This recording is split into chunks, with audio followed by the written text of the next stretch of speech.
US ने UN में Gaza में जो सीज़फायर को लेकर एक रेजोल्यूशन रखा है। ये जो रेजोल्यूशन है इसको अभी सर्कुलेट किया जा रहा है। तो सर्कुलेट करने के बाद कुछ दिनों में इसके ऊपर वोट पड़ेगा। तो इसको आज के दिन यूएस ने जब इसको सर्कुलेट किया तो इसकी जो घोषणा है वो यूएस के जो विदेश मंत्री है एंथनी ब्लिंकन उन्होंने की थी। एंथनी ब्लिंकन इस समय मिडिल ईस्ट के दौरे में और आज वो इजिप्ट में थे मौजूद। तो इजिप्ट के साथ पत्रकार के साथ वार्ता में उन्होंने इसका घोषणा की। तो ये जो रेजुलेशन होगा ये एक तो यूएस की तरफ से और साथ में यूएस की तरफ से सीज़फायर को लेकर रेजुलेशन है, जो कि अपने आप में एक बहुत बड़ा चेंजेस है। पिछले कुछ दिनों से यूएस के जो स्टांस में चेंज आया उसका ये दिखाता है। और इससे पहले जो रेजुलेशन जो आए थे वो मिडिल ईस्ट के देशों ने पेश किए थे, जैसे कि फरवरी में अल्जीरिया के द्वारा रेजुलेशन लाया गया था जिसमें इमीडिएट सीज़फायर की बात की गई थी। यूएस ने उसमें वीटो लगा दिया था जिस कारण वो पास नहीं हो पाया था। तो जो फरवरी वाला रेजुलेशन था उसमें कड़े शब्दों में कहा गया था कि जल्दी से जल्दी सीज़फायर होना चाहिए। तो यूएस ने इसमें वीटो लगाते हुए ये कहा था कि हम चाहते कि जो सीज़फायर है वो होना तो चाहिए लेकिन उसके लिए पहले कंडीशन फेवरेबल होनी चाहिए, जो इस समय नहीं है। तो इस वजह से यूएस ने उसमें वीटो लगाया था। उसके बाद फरवरी के बाद से अब यूएस की तरफ से एक रेजुलेशन जारी करना उस रेजुलेशन में जो लैंग्वेज है वो उसको मॉडरेट रखा गया है। मॉडरेट इस तरह से कि यूएस ने इस रेजुलेशन में कहा गया कि इमीडिएट सीज़फायर होनी चाहिए, लेकिन साथ में उसने ये भी कहा कि जो हॉस्टेजेस टाक इस समय जो कायरो में चल रही है उसको देखते हुए ये रेजुलेशन में बात की गई है, यानी कि अगर टॉक सक्सेसफुल हो जाती है तो सीज़फायर तुरंत होनी चाहिए। US secretary of state Anthony Blinken ने कहा है कि उनको उम्मीद है कि जो निगोशिएशन टीम इस समय कतर और इजिप्ट में काम कर रही है वो इतना मेहनत कर रही है, हर दिन वो काम कर रही है ताकि जल्दी से जल्दी सीज़फायर हो सके। और उनको उम्मीद है कि जल्दी से जल्दी यहाँ पर हॉस्टेजेस छुड़ा दिए जाएंगे और साथ में गाजा में सीज़फायर भी हो जाएगी। लेकिन साथ में उन्होंने ये भी कहा कि अभी भी कुछ चुनौती है, रियल चैलेंजेस है हमारे सामने, और मैं इसमें कोई समय अवधि नहीं बता सकता हूँ कि कब ये सीज़फायर होगी और कब जाके हॉस्टेजेस छूटेंगे।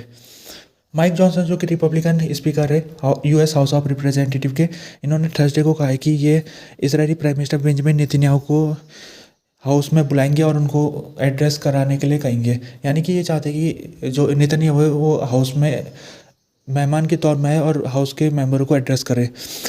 ये तब कहा उन्होंने जब कुछ दिन पहले जो डेमोक्रेटिक बड़ी नेता चक शुमाकर ने बयान दिया था, उसमें उन्होंने नेतन्याहू की आलोचना की थी और कहा था कि नेतन्याहू इस समय जो कार्रवाई कर रही है गाजा में वो ठीक नहीं है, इजराइल रास्ता खोता जा रहा है लड़ाई में। साथ में उन्होंने ये भी कहा था कि इमीडिएट सीज़फायर होनी चाहिए गाजा में, और उन्होंने ये कहा था कि इलेक्शन होने चाहिए इसराइल में। चक शुमाकर के जो बयान थे उसके बाद नेतन्याहू ने उन बयानों को खारिज किया था और कहा था कि चक शुमाकर के बयान लगता है कि उनकी जो याददाश्त है वो कम हो गई है, क्योंकि जो कुछ ही महीने पहले इसराइल के ऊपर 7 अक्टूबर जैसा घृण्य हमला हुआ था जिसमें 1200 से लगभग ज़्यादा इजरायली लोग मारे गए थे। और उन्होंने सीधे सीधे चक शुमाकर के ऊपर ये आरोप लगाया कि चक शुमाकर 7 अक्टूबर का अटैक था इसराइल के ऊपर, उस अटैक को वो उसकी गंभीरता को नहीं समझ पा रहे और एक तरह से वो हॉलोकॉस्ट के बाद का जो इस लोगों के ऊपर सबसे बड़ा हमला था उसको छोटा करके दिखा रहे। रिपब्लिकन नेताओं ने भी चक शुमाकर के जो बयान थे उसकी आलोचना की थी। माइक जॉनसन ने चक शुमाकर के बयान के ऊपर कहा था कि चक शुमाकर को किसी डेमोक्रेटिक देश के इंटरनल अफेयर में नहीं बोलना चाहिए।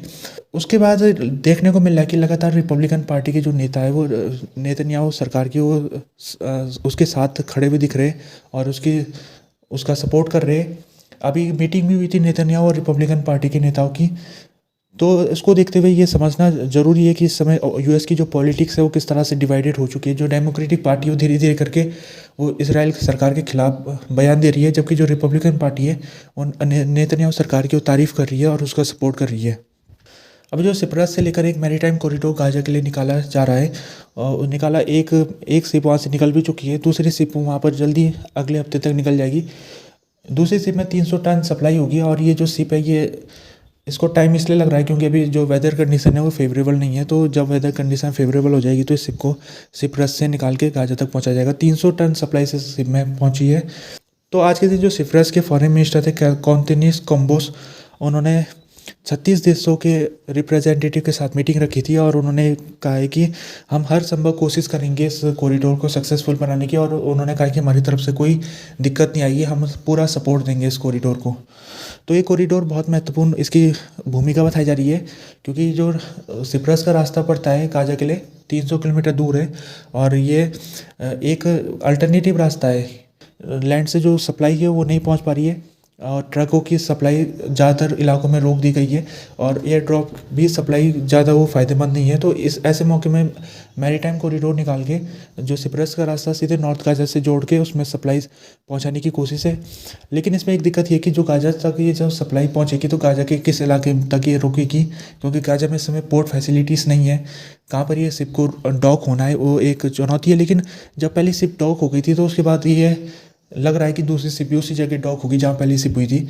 और यूएस ने भी अपनी तरफ से कहा है कि वो यहाँ पर गाज़ा में पोर्ट फैसिलिटी बना रहा है। 60 दिन के अंदर अंदर उसकी तरफ से कहा गया कि पोर्ट फैसिलिटी बन जाएगी। उसके बाद धीरे धीरे करके एक दिन में कई शिप निकलने लग जाएगी। मैरीटाइम कॉरिडोर में लगभग एक दिन में 5-6 शिप निकल जाएगी अगर, तो उससे गाज़ा के लोगों को काफ़ी हेल्प मिलेगी। वर्ल्ड हेल्थ ऑर्गेनाइजेशन के चीफ तेद्रोस गब्रियस ने कहा है कि गाज़ा में जो इंटायर जनरेशन का फ्यूचर है वो इस समय खतरे में है। और उन्होंने कहा है कि बच्चों की मौत हो रही है माल न्यूट्रिशन के कारण, भूखमरी के कारण और बीमारी के कारण। और उन्होंने कहा कि यहाँ तक कि जो लोग हैं इधर के इलाके को, उनको पानी भी पीने के लिए स्वच्छ नहीं मिल पा रहा है। WHO के डायरेक्टर जनरल ने आगे कहा है कि जो अभी एफोर्ड की जा रही है जिससे मैरीटाइम कॉरिडोर से सप्लाई भेजने की कोशिश की जा रही है, इसके अलावा फूड सप्लाई को एयर ड्रॉप से भेजने की कोशिश जो की जा रही है वो वेलकम करते हैं हम उसको, बहुत सराहनीय कदम है। लेकिन साथ में ये भी कहना ज़रूरी है कि जो सप्लाई से ये अल्टरनेटिव है, ये मेन सप्लाई रूट नहीं बन सकती है। मेन जो सप्लाई रूट है वो ट्रकों की सप्लाई होती है। और तो हम आह्वान करते हैं इसराइल से कि वो ट्रकों की सप्लाईज को खोल दे इधर के इलाकों में और ट्रकों को बेरोक गाज़ा के सभी इलाकों तक पहुँचने दे, ताकि यहाँ पर जो फेमाइन की सिचुएशन है उसे टाला जा सके। इसके अलावा यूएन का एक सैटेलाइट सेंटर है यूनासेट, उसने भी अपनी रिपोर्ट जारी की है जिसमें उसने कहा है कि अभी तक गाज़ा में 35% बिल्डिंग डिस्ट्रॉय हो चुकी है। ये जो 35% बिल्डिंग है ये गाज़ा में डिस्ट्रॉय हो गई है, तो इसका मतलब ये है कि गाज़ा में इतना ज़्यादा विध्वंस पिछले 6 महीने में हुआ है कि उसकी इतने सारी बिल्डिंगों को नुकसान पहुँचा है। यूएन ने ये भी कहा है कि पिछले रिपोर्ट जो आई थी उसकी जनवरी के महीने में, इसी को लेकर उसमें 30% बिल्डिंग डिस्ट्रॉय थी। और जो नई पिछले 1-2 महीने में जो बिल्डिंग डिस्ट्रॉय हुई है वो ज़्यादातर खान यूनिस के इलाके में हुई है। खान यूनिस में पिछले 1-2 महीने में काफ़ी ज़्यादा इसराइल ने असॉल्ट किया था, वहाँ पर निशाना बनाया था। यूएन की तरफ से कहा गया है कि जो ज़्यादातर जो बिल्डिंग डिस्ट्रॉय है वो खान यूनिस और गाज़ा सिटी में हो रखी है, जो कि नॉर्थ गाज़ा के इलाके में पड़ता है। और अभी संभावना ये भी है कि रफ़ा में भी ऑफेंसिव इसराइल द्वारा शुरू किया जा सकता है। रफ़ा जो इस समय एक पॉपुलेशन का एक मेल्टिंग पॉट बन रखा है, वहाँ पर 10 लाख के लगभग पॉपुलेशन उन्होंने वहाँ पर शरण ले रखी है। तो रफ़ा में अगर एक्शन होता है तो फिर तो बिल्डिंग लगातार वहाँ पर स्ट्राइक होने के बाद टूटती रहेगी। और बिल्डिंग तो टूटने से होगा ये कि जो लोग हैं वहाँ पर, एक बिल्डिंग में हज़ारों लोगों ने वहाँ पर शरण ले रखी है, तो अगर इन लोगों को ऑपरेशन करने से पहले निकाला नहीं गया इस इलाके से तो फिर बहुत ज़्यादा लोगों की मौत हो सकती है। एक और रिपोर्ट अभी यूएन की तरफ से आ रही है। यूएन के जो वर्ल्ड बैंक है उसने भी अपनी रिपोर्ट निकाली थी जिसमें उसने कहा था कि जो गाज़ा में इस समय सिचुएशन है वो बहुत ही ज़्यादा इकोनॉमिक तरीके से भी बहुत बदतर बनी हुई है। जैसे कि उसने कहा है कि इस समय जो 22 लाख की टोटल पॉपुलेशन है गाज़ा में, उसमें से 50%, 11 लाख वो इस समय एक्सट्रीमली माल न्यूट्रिशन से ग्रसित है, बहुत ज़्यादा भूखमरी से ग्रसित है। बाकी बचे हुए 38% जो लोग हैं वो एक्सट्रीम इमरजेंसी सिचुएशन में हो, इमरजेंसी उनकी इकोनॉमिक और दूसरी कंडीशन है। साथ में जो बचे हुए 12% है वो इस समय डिफ़िकल्ट सिचुएशन में है। यानी कि जो गाज़ा के 100 के 100 पॉपुलेशन इस समय मुश्किल सिचुएशन से गुजर रहे।